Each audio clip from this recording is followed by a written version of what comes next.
Um homem rico, dono de tudo aquilo, entrou na própria empresa vestido como um matuto qualquer. Chapéu de palha velho, camisa surrada, sandália de couro gasta. Ninguém deu fé de quem era. Mas quando ele viu uma funcionária chorando escondida no canto do depósito, o que aconteceu depois mudou a vida daquele lugar para sempre. Se você já sentiu na pele o peso da injustiça no trabalho, essa história é para você. Fica comigo até o fim, porque a virada dessa história vai lavar a sua alma. O portão de ferro rangeu quando começou a se abrir. Não foi um barulho forte, não. Foi aquele chiado fino, meio cansado, que só quem presta atenção de verdade percebe. Cícero Nogueira percebeu. Ele empurrou o portão devagar, como qualquer trabalhador faria ao chegar cedo pro batente. Chapéu de palha cobrindo o rosto queimado de sol, camisa de botão simples, calça jeans velha, daquelas que já viram muita luta. Nada nele entregava quem realmente era. Nenhum relógio de ouro no pulso, nenhum sapato engraxado. Apenas um homem simples, entrando numa empresa simples, no começo de mais um dia simples. Ou era isso que parecia ser. O cheiro de café forte, recém-passado, ainda pairava no ar. O armazém não estava completamente acordado. Algumas lâmpadas continuavam apagadas. Uma pilha de caixas ainda estava encostada na parede, esperando ser organizada. O silêncio era quase completo, quebrado apenas pelo ronco baixo do ventilador velho começando a girar. Cícero deu 3 passos para dentro e então parou. Não por dúvida, não por curiosidade. Parou porque viu uma cena que cortou o coração dele. No canto do balcão, de costas virada para a porta, estava a funcionária. Uniforme azul claro, bem cuidado apesar de velho. Crachá pendurado no bolso da frente com o nome Socorro escrito à mão. O nome estava ali, claro, mas o que chamou a atenção não foi o nome, foi o corpo dela. Os ombros tremiam. Dona Socorro estava chorando. Não era um choro de gritar, não. Não tinha desespero visível para quem olhasse de longe. Era aquele choro segurado, engolido a seco. Daquele tipo que a gente tenta esconder, mas a alma não deixa. As mãos estavam apoiadas numa pilha de notas, os dedos apertando o papel com força demais, a cabeça baixa, o cabelo preso num coque feito às pressas. Uma lágrima caiu, depois outra. Ela levou a mão ao rosto ligeiro, limpando o olho com as costas dos dedos, como se estivesse brigando com o próprio corpo para fazer aquilo parar. Respirou fundo uma vez, 2 vezes, tentou se aprumar. Então percebeu a sombra. A luz fraca da porta mostrou o vulto de um homem parado ali. Socorro se virou num susto. Por um segundo, os olhos dela encontraram os de Cícero. Foi rápido, mas forte o suficiente para que ele visse tudo. A vergonha, o susto, a humilhação de ter sido vista naquele estado de fraqueza. Ela endireitou o corpo na mesma hora, limpou o rosto de novo, forçou uma cara que tentava parecer normal, mas não enganava ninguém que tivesse coração no peito. Bom dia, disse ela, a voz saindo mais baixa do que deveria. O armazém ainda não abriu não, moço? Mas se o senhor precisar de algo, eu ajudo? Ela não terminou a frase direito. Cícero acenou com a cabeça em silêncio. Não respondeu logo. Apenas caminhou até mais perto, com passos calmos, sem pressa nenhuma. Ele não tinha ido ali para comprar nada. Na verdade, aquele dia nem deveria existir na agenda dele. A visita não estava marcada. Aquele disfarce de matuto não fazia parte de nenhum plano mirabolante. Era só uma ideia simples que teve na noite anterior. Entrar numa das suas lojas como um caboclo qualquer, ver com os próprios olhos aquilo que os papéis chiques e as reuniões de gravata nunca mostravam. Sentir o cheiro do lugar, ver como o povo era tratado quando não sabia quem ele era. Mas ele não esperava por aquilo. Socorro desviou o olhar, tentando se recompor. Puxou o ar, ajeitou o crachá torto, passou a mão no balcão como se estivesse limpando uma poeira invisível. Quando voltou a encarar ele, tinha respeito no rosto, mas o vermelho nos olhos entregava tudo. A respiração ainda estava descompassada. Cícero apoiou o braço no balcão, mantendo a distância de respeito. Fique tranquila, minha senhora, disse finalmente, a voz mansa. Eu posso esperar o tempo que precisar. Ela assentiu agradecida, mas sem sorrir. Teve um silêncio ali, um silêncio pesado demais para aquela hora da manhã. Socorro fingiu arrumar umas notas que já estavam arrumadas. As mãos dela tremiam de leve. Detalhes pequenos que passariam batido para muita gente. Mas Cícero viu. Ele viu tudo. E é nessas horas que eu te pergunto, quantas vezes você já viu alguém sofrer calado no trabalho e não pôde fazer nada? Se você concorda que todo trabalhador merece respeito, já clica no botão de inscrever-se aqui embaixo. Vamos fazer essa mensagem chegar em mais gente, para que nenhuma lágrima dessa seja em vão. Ativa o sininho aí, porque essa história tá só começando. Cícero olhou ao redor. Tudo parecia limpo, organizado. Nenhum sinal de bagunça, nenhum sinal de que algo grave tinha acontecido. E mesmo assim, aquela mulher, uma senhora de Respirito, estava chorando sozinha antes mesmo do sol esquentar. Isso não acontece por acaso. Dia pesado, né? Perguntou ele, jeito simples. simples. Era quase um convite para ela desabafar. Socorro demorou para responder.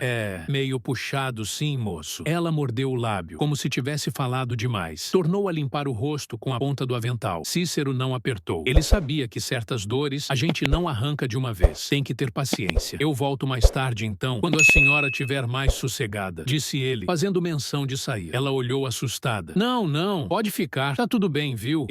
Já vai passar logo. Cícero assentiu devagar, mas por dentro, o sangue dele já tinha esquentado diferente. Ele sabia, não era cansaço. Tinha algo podre ali, algo que ninguém tinha contado pra ele nas reuniões de ar-condicionado. O armazém abriu as portas. O movimento começou. Gente entrando, gente saindo. Cícero ficou num canto, invisível debaixo do chapéu velho. Socorro atendia todo mundo com uma educação de dar gosto. Sorriso no rosto, prestativa. Ninguém dizia que minutos antes ela estava se debulhando em lágrima, mas Cícero via. Cada vez que alguém falava mais alto, ela se encolhia um tiquinho. O medo morava ali. Foi aí que a porta do escritório abriu. Saiu de lá o gerente, um tal de Raimundo, homem de pose, camisa engomada, nariz empinado que parecia que ia furar o teto. Passou por Socorro sem dar nenhum bom dia. Olhou para ela com um desprezo que doeu até em Cícero. Raimundo parou no meio do salão, mãos na cintura. Dono do mundo. Cícero se aproximou do caixa com um pacote de café na mão para pagar. Socorro atendeu ele, mãos ligeiras. Quando foi entregar o troco, as mãos se tocaram e ela puxou o braço rápido, pedindo desculpa sem ter feito nada. A senhora não precisa pedir desculpa não, disse Cícero baixo. Ela travou. É costume, moço. A gente aprende a baixar a cabeça. Aquela frase ecoou na cabeça de Cícero. A gente aprende a baixar a cabeça. E antes que eu conte o que aconteceu quando o gerente resolveu humilhar ela na frente de todo mundo, deixa eu te pedir uma coisa. Comenta aqui embaixo respeito. Só isso. Escreve respeito nos comentários para mostrar que você não compactua com covardia. O dia seguiu e a covardia apareceu. Raimundo, o gerente, cismou com uma fila pequena que formou. Foi para cima de Socorro, voz alta, no meio de todo mundo. Dona Socorro, a senhora tá dormindo? Isso aqui não é lugar de lerdeza não. Se não aguenta o tranco, tem quem queira a vaga, gritou ele, apontando o dedo. Socorro ficou pequena. O rosto queimou de vergonha. Uma lágrima teimosa escorreu. Choro agora? Isso é coisa de gente fraca. Engole esse choro e trabalha. O silêncio no armazém foi de cortar navalha. Ninguém fez nada. O medo cala todo mundo. Mas Cícero...